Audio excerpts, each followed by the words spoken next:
I'm just trying to figure out how I can go from, let's say, between 7 and 9K months to well over like 20, 30, 40K. Bro, 14K day followed by 11K day, followed by like a 6K day. Holy shit, like I'm 19 years old. I moved into my dream apartment very comfortably.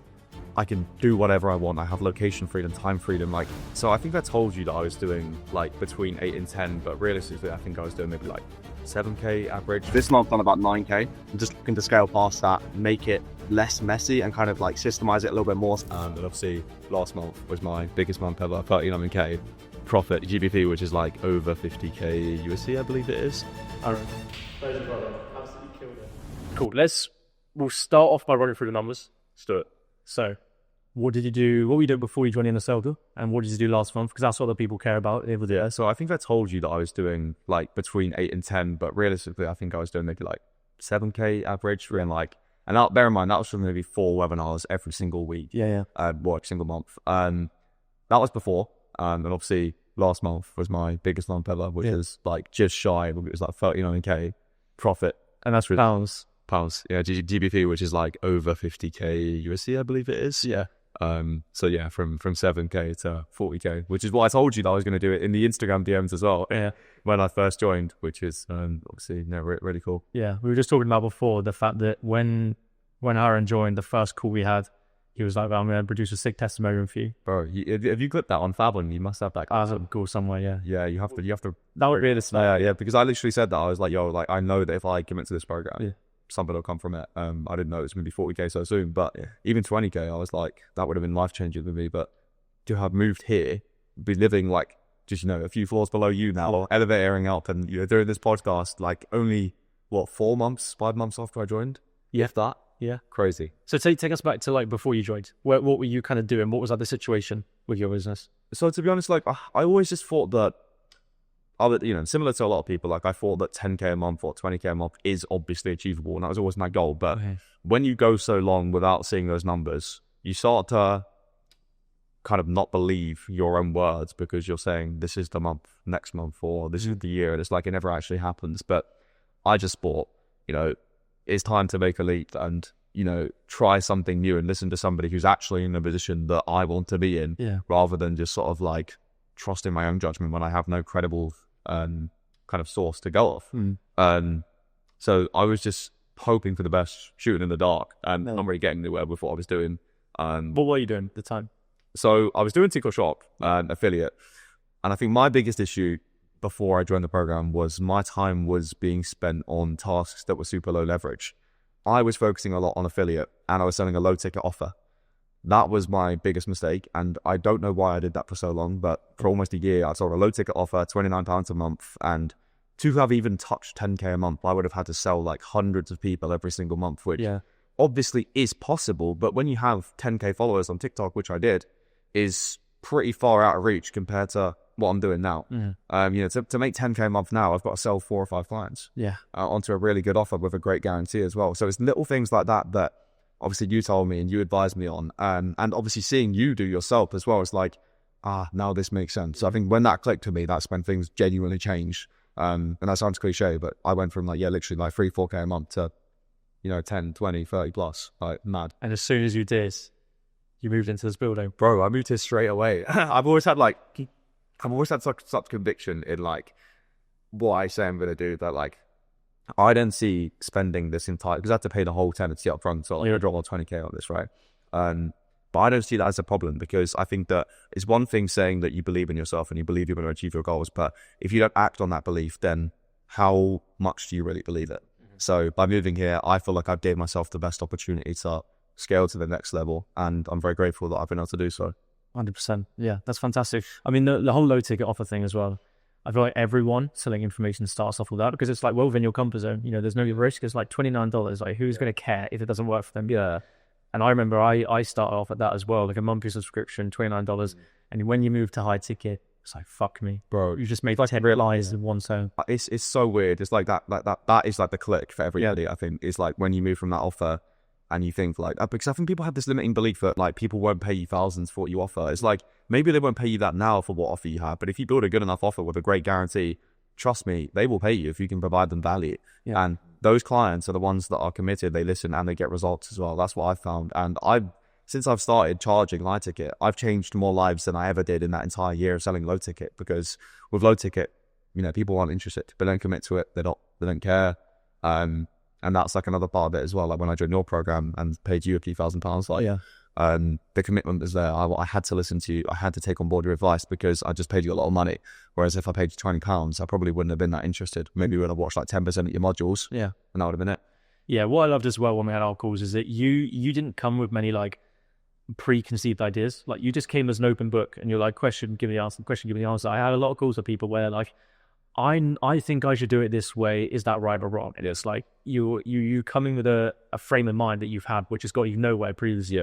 And you came in as like a completely open book. You were like, tell me what you want to tell me and I'll go do it. And they're like, you did. And it's like, you got to this point. So going from that like 7K a month to, well, if we're talking in dollars, like 10K USD to roughly 50K USD, that happened in September, right? Yeah. How do you feel? It really is fucking life-changing. And I don't think I've had time to really process it. And this probably sounds so cliche. You see in a video like this, like two people talking about life-changing money, but like, holy shit, like I'm 19 years old. I moved into my dream apartment very comfortably. I can do whatever I want. I have location freedom, time freedom. Like if I genuinely saw myself where I am now 2 years ago today, I would be so happy and so proud of myself. And that knowing that is like everything to me. Yeah. Knowing that I actually did what I said I was going to do. Yeah. And people can see that around me as well, because like the transformation from like nothing to something, obviously I've not made it yet. It's just like, for me, it's just everything, bro. So beyond happy, like so happy with it. Amazing, man. What would your parents say? Yeah, again, like really happy. But obviously I moved out and that was quite weird for them because like it was so sudden and everything happened so quickly. But they're obviously super proud, super happy. But my mum's always kind of had that belief in me, which is nice as well. She's always been really supportive of it, which is definitely helped along the way. 100%. Yeah. I mean, with internet money, with you, to be honest, like doing that, 7 to 10K a month, you had a bit of traction there. I remember when I moved out, it was I hit my first like 6K month and I was like, I'm going out ahead. Yeah. Like that where you started, there's like a limited room for growth, right? Especially where you go out, you do your shit during the day, and you come back to living in your bedroom in your parents' house, and it's like you're kind of keeping yourself there for. But taking that jump, moving to Manchester. Where did you move from? Cambridge, so like 3.5 hours. Yeah. I moved like 4.5 hours away, all the way down south, and like doing that at you're 19, right? Reality, yeah. I did it at 18, 19. Really, is like it's a big jump. It's a big jump. But the thing is as well, I feel like when you put your back against the wall, again, like going back to that commitment thing, it's like then you have to make it work. And it's like, you can try and convince yourself that like you don't need to make that commitment. But when you pay a lot of money for something, whether that's a program or whether that's moving somewhere new, you now are forced to make it work. And that's when you will make it work. And you just have to have conviction that you'll do so. Because if you don't, and if you stumble along and you want to sort of just like half-ass it and not commit to anything, that's where you'll end up like I did in the first year, selling a low ticket offer, making no money. Yeah. 100%. How did you get into TikTok Shop? Run me through your like story of entrepreneurship. It's a great question. Start that to get. Yeah. So like, honestly, I was all about the side hustles, as many people probably are. So 2 years ago, might have been in November 2 years ago, I started doing like TikTok clips, like CRP clipping stuff, and never really went anywhere with that. But I always knew sort of coaching and selling a program was the route that I wanted to go down. So when I started doing TikTok Shop affiliate and had some success with that, and had a lot more, in the previous year and stuff like that, built that skill, sort of mastered that skill and got really, really good at it, and realized that, okay, I can start teaching other people how to do this as well. I started coaching people. So I still do affiliate on the side, so my side hustle, but my main kind of venture now is just coaching other people and helping them change their lives with doing affiliate, which is basically just promoting products on TikTok. And you guys have probably seen them, the yellow basket ones. You get the link down here. Yeah. And that's what I do now. I coach people how to make money on TikTok Shop. Yeah. Do you feel like the path of where you started to where you are now was like natural, or do you feel like you had to make a big pivot in your business as a whole? I definitely had to make a big pivot. Again, going back to the high ticket thing, that was the big pivot, because selling low ticket is just my thesis, right, behind the low ticket thing was always like, if I can get this many people on the program paying me monthly, I'll make 10K every single month. But looking back at that now, I'm like, wow, I was so stupid, because the amount of people that I would have had to sign and retain, and taking into consideration like the churn rate for like markets like that is like 40%. you're losing half your customers every single month. Yeah. And then you've got to get them all back. It's not possible. And thinking of it now with my current offer, all I've got to do is close 4 or 5 people a month, and that's 10K in profit. And it's like, wow, that is so unbelievably easy. So that pivot for me, again, I have to talk about it, is, low ticket to high ticket, good offer, good guarantee, everything. And providing real value with like a longer program rather than this whole monthly subscription stuff. But to be honest, it's quite a big headache as well, because you've got to deal with a lot of customers and a lot of stuff that's not worth dealing with. You're not getting paid to deal with that. So yeah. Yeah, I'm with you. And what do you think was that kind of, apart from the switching from low ticket to high ticket, what was it that you think like it allowed you to excel past that mark? So I think having a proper funnel in place, yeah, which is one thing that you obviously helped me with. Again, like joining your program, that's the only way I would have ever met Marcus and Charlie, yeah, who helped me do that. Without them, I'd still be stuck at like nothing, without all of you guys. But having a proper funnel rather than just like a link in bio, join my course, no matter what the price is, whether it's 20 quid or £1,000, no one's going to buy it. That's not enough of a good call to action. You don't evoke enough emotion. You've got to have a proper system and funnel in place, which is for me, the webinars. So I run free classes where I basically provide value for, let's say, 60 to 90 minutes. And at the end of the free class, when I basically talked about how you can start TikTok Shop, gave them like a roadmap, and then obviously talked about my offer, then they feel the emotion, they know who I am, they trust me as a credible source, and they want to buy in. And that's when they can do so. So having that in place as well, super important. Yeah, 100%. Amazing.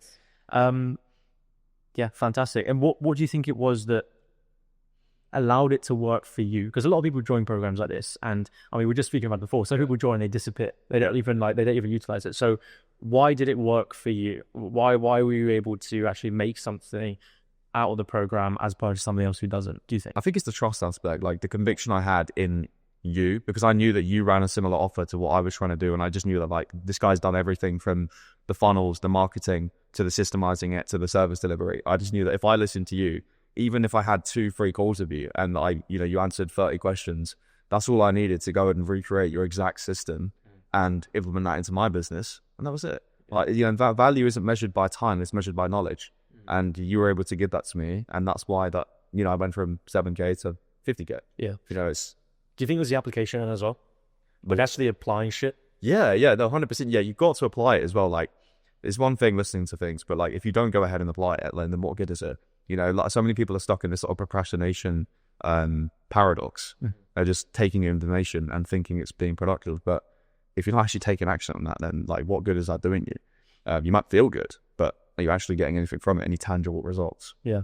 So yeah, no, 100%. And what would kind of be your advice to people in a similar position to where you started off? Not necessarily maybe like an info offer, but they have a business, it's making a little bit of money, and they can't seem to break past their ceiling. So like take the program, seal the profit out of it, like your habits or the stuff that you did that allowed you to break past it. What do you feel like would be the advice to somebody at like 2, 3, 4K a month? As in like my daily habits? Not even like your daily habits, but just like you as a person, what had to change about you in order to break past, get through that next level? That's a really good question. So I think one of the main things is limiting beliefs. You have to remove limiting beliefs, and it's not one of those things that you can just sort of flip a switch. But I feel like if you surround yourself with the right people, and you can genuinely see people making ridiculous money from offers, then you will actually start to believe that, okay, now it is quite reasonable to charge £2,000, £3,000, £4,000 for this offer. But if you just try and repeat affirmations in the mirror to yourself that I can charge £2,000 without that real proof of concept and seeing it in person and seeing people your network doing that, you're probably going to struggle to believe it. But when I joined your program, like seeing people do like all the numbers that we're doing for different offers, that to be honest, I thought were worse than my offer. I was like, like I need to up my prices ASAP. And the more and more you do it, the more experience you get, the more people you close, the more you reaffirm that belief and the more money you make. So limiting beliefs, break them as much as you can and however you can. That's one of the most important things. Yeah. So breaking the limiting beliefs, you think, is just taking action, even if you don't yet believe it, and then seeing what comes and then using that as like proof of concept. Exactly. Yeah. The proof of concept from that is everything. I think that's, if I had to name one of the biggest things that contributed to my success, I guess you could say, it would be that 100%. But yeah, what's the thing I'd say? Yeah, that's fantastic. What would you do differently if you did it again? Take yourself back to Harun, like 18 years old. You start up the TikTok Shop stuff. You're growing again now, knowing what. Bro, do you know what I would genuinely do? And I'm not saying this for the camera. I would lower my ego to start with, because my ego has got away in my way so much in my life in all areas, not just with online business, but with like football when I used to play academy level. Like so many things where I thought I was the best or I knew everything, removed the possibility to improve and learn. When you think that you're already there, you don't search for any improvements. So I would lower my ego and I would find somebody who's in the position that I'm in. And I really mean this. I genuinely would, because it's not that I'm not capable of getting back to that point again. It's just that how much longer is it going to take me? Because it wouldn't have taken me a year if I would have joined your program or listened to somebody like you. Last year, I wouldn't have wasted all that time doing a low ticket offer that made me no money. Find somebody that's in a position that I want to be in, listen to them, obviously make sure they're a credible source before I sort of pay them any money, and take on board what they say and implement that shit with, utter ruthlessness. Yeah, really good stuff. What's your plan going forward then with the business? What's the plan to scale? Absolutely grinded, man, honestly. I mean, moving here, I kind of put myself in the best position possible, and to kind of like, with the content stuff, scale it. So I just locked in, especially over Q4, and hopefully get to those sort of like 70, 80, 90K months. And honestly, man, like I'm just so happy with what I'm doing. So delivering on the service as well, getting people results. It's great to see that, like, I've been able to change in a lot of people's lives from doing TikTok Shop, which is another great part of it as well. But scale the offer, change lives, and keep doing what I'm doing. Yeah, right. So 70, 80K is the next milestone for you. Yeah, that's the next milestone, bro. But I always say though, like, everyone asks like, oh, what's your goal? What will you be happy? And it's like, I'm already happy, even if I wasn't making 40K a month. Like, what I measure my success based off is more so the inputs rather than the external factors, because I know that the only thing I have real control over are those sort of SOPs, you could say. Yeah. And if I live up to those, then I know that I'm deserving of the reward, whether it comes tomorrow or in 2 months' time. 100%. And next purchase is the car. Yeah, bro. I'm going to. I was going to get the M4 like this month, but honestly, moving here, obviously, but trying to sort out parking and stuff, I just thought it would be good to sort of wait a little bit until I sort of settle in and stuff like that, and insurance rates. But I was going to get a CLA as well, and that's quite a controversial one, the finance CLAs around the uni campuses. But I'm blessed to have been able to afford all this and just genuinely live my dream, bro. It's mad. Are you going for the M4 then? Is that M4? Yeah, I think it'll be the M4. Yeah, nice. We'll see that. Have you been downstairs in the garage? No, I haven't, I haven't been down there. Bro, go down and just have a look around. Some of the cars though, like outside the building, I know I've only been here like just under a week, but you see these Dubai plate cars. What, outside the shop? Yeah, outside. You throw like, what is going on in this place, bro? Money's everywhere. Go downstairs, there's Rolls Royces, Lamborghinis, Porsches. Like you walk out and there's like 3 Duos. What's in front of you? For braces. My car's right, like to the right as well. You got a nice car as well, haven't you? Yeah, big fat RSQ8. As I know, you're spotting as well what you said, like putting yourself outside your comfort zone, which I think you did like really well. I mean, when we were speaking after you done your webinar with Charlie and Marcus, who were like, what would a move? Like I was thinking, fucking fantastic decision, because I know Charlie and Marcus were like, don't do that, it's more, but yeah, don't. Yeah, I know. And I was like, that's the best thing you do, because even just, I don't know, going downstairs, going to the gym and the sauna, and you'll just see people, and they'll just start like just talking to you about business. Yeah, bro. Honestly, like another thing as well, like when I did that 40K month, like it was a no-brainer. Yeah, because it alleviated me 2 years of completely fucking up, which I know I'm not going to do because I have conviction in what I do in my service. But like in theory, I could go 2 years without doing anything and making nothing, and I'd still be fine living here, because I've said 40K in a month. Like I'm not here to flex, but like it's just ridiculous that is actually possible for a 19-year-old. Like, like what? It's crazy. Do you think it's raising your standards now? Yeah, totally. Like 40K is just kind of like that's yeah, totally. That's the new baseline, bro. Like your baseline always goes up, and that's sort of like where you reside at. I think everybody always achieves what their minimum baseline is, isn't it? You know what I mean? I think like if I hit 10K now, I'd be very disappointed. But if I saw somebody saying the same thing that I've just said now a year ago, I'd be like, oh, what again? Like it's like, you know what I mean? Like what I a spoiled brat. But like honestly, it's just based off like what you know is possible, and it's like 10K. I would have had to, severely underwork the entire month to get 10K. But yeah, baseline's gone up, bro. Amazing, man. Amazing. And what would be your kind of final words to someone thinking about joining the circle? Just do it. If you want to be successful, you need to take the jump, and purely for the commitment aspect as well. Because like, if you don't pay a lot of money to somebody, and if you don't trust or pay the right person, you probably will stay stuck where you are for a very long time. And just consider, I always say, what's more important to consider is like, what's more expensive, the price or the cost? Yeah, the price is what you pay today, and the cost is what you incur by not having access to the information, guidance, and support that you need.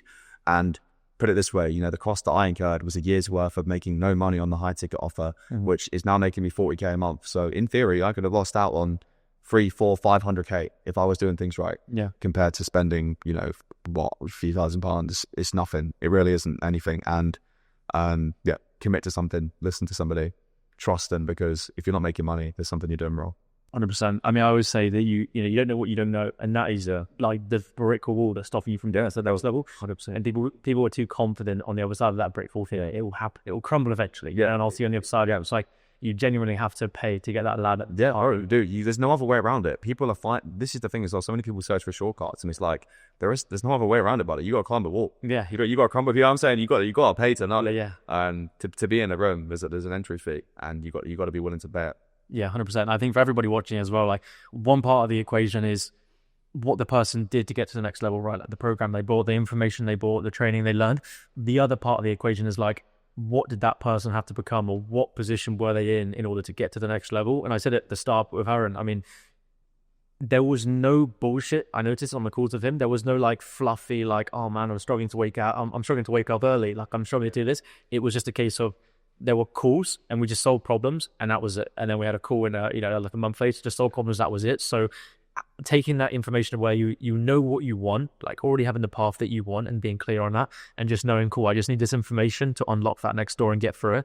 And that's all you focus on, I think is the best thing, because a lot of people are too fluffy with what they feel like they need to do. You know, they're too like, they're looking in the wrong areas, and they bullshit themselves too much, where it's like, totally, you get the information you need. Yeah, you just climb that wall. 100%. And I think you did that fantastically well, because we could have had the exact same relationship, but it could have been more of a version of you that was a massive pay away us and didn't buy anything. And like, exactly, bro.